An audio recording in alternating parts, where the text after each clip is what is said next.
Scrum Masters Elite _UK, a place for deep perspectives on sports, people, and life lessons.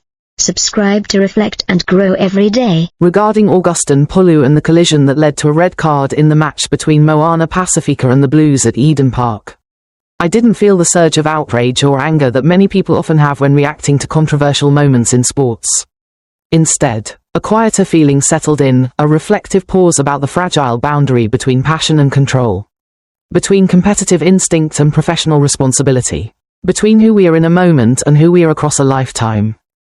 I don't see this incident as just a foul. If that were all, the story would be short, easy to judge, and quickly forgotten. But the more I reflect on it, the more I see it as a small yet vivid slice of human nature under pressure, the speed of the game, the intensity of competition, the surge of emotion, and the decision made in less than a second, yet its consequences lasting weeks, even longer in the minds of fans.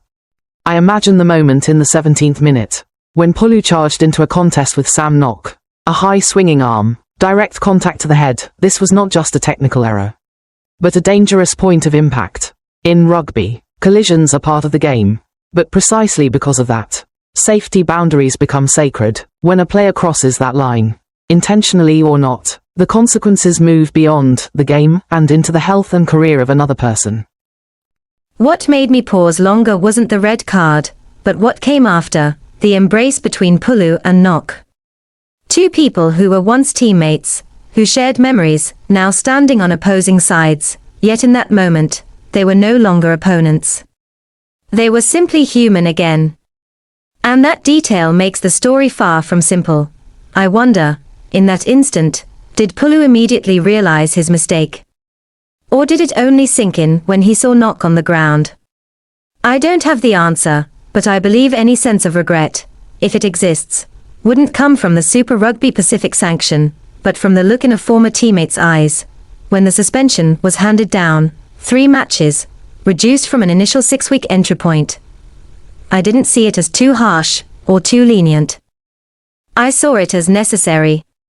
Not to punish a person, but to reinforce a principle. In sports, especially contact sports, your opponent's safety is also your responsibility. I also noticed that Pulu was allowed to take part in World Rugby's coaching intervention program. That made me think. Instead of stopping at suspension, the system creates a chance for players to relearn, adjust, and grow. This isn't blind leniency, it's a mature approach, acknowledging that people can make mistakes, but also correct them. Listening to Coach Tana Umaga, I sensed a clear honesty.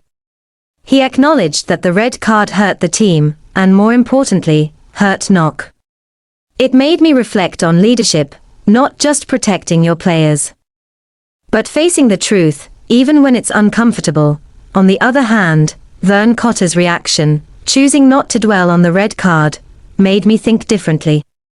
Sometimes, silence is a choice. Not avoidance, but restraint, to prevent things from escalating further.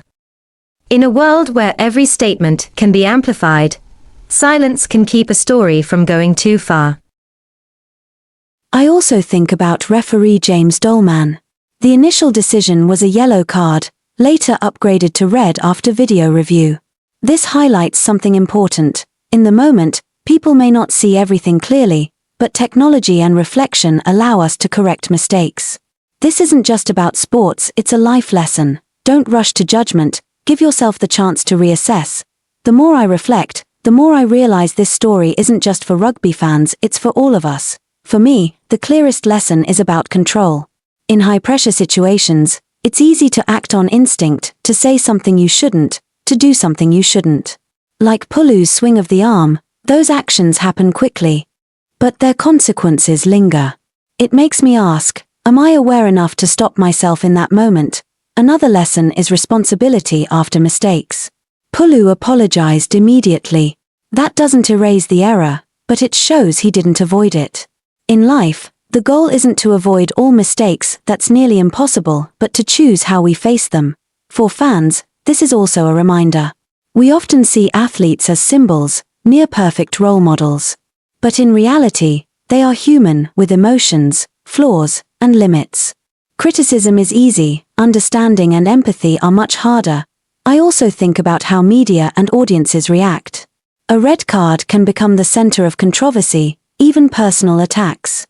But if we stop there, we miss the chance to look deeper at how sports function, how people respond under pressure, and how systems deal with wrongdoing. On a deeper level, this story makes me reflect on boundaries. In any field, sports, work, or personal life, there are lines we shouldn't cross. And sometimes, getting too close to that line is what causes us to lose control. The key is recognizing it before it's too late. I can't ignore the team aspect either. When Pulu left the field, his team had to continue with 14 players. The coach said it reduced their chances of winning. Yet at the same time, the team played with greater determination. That's fascinating. It shows how adversity can unlock hidden strength. It makes me ask myself, when I face difficulty, do I give up or push harder? And if my mistake affects others, what do I do to make up for it? Another thought is about fairness. A 3-match suspension, with the possibility of reduction through coaching programs, that's a balance between discipline and opportunity for growth. In life, we need systems like that too, not just to punish, but to help people improve. When I step back and see the bigger picture, I realize this isn't an isolated incident. Situations like this have happened, are happening, and will continue to happen. The key isn't to eliminate them entirely, that's nearly impossible, but how we respond, learn, and improve. I end my reflection not with heaviness, but with clarity. Pulu's story doesn't make me lose faith in sports. On the contrary, it helps me understand it better, a world that isn't perfect, but is always striving to be better, and perhaps that's the lesson for myself as well, not to be perfect, but to be responsible for every action, not to avoid all mistakes, but to choose how to face them, and in any situation. To remember that the person on the other side is not just an opponent, but a human being just like me. Scrum Masters Elite_UK says goodbye, stay in control. Learn from mistakes, and remember, on the other side is always a human being. See you again.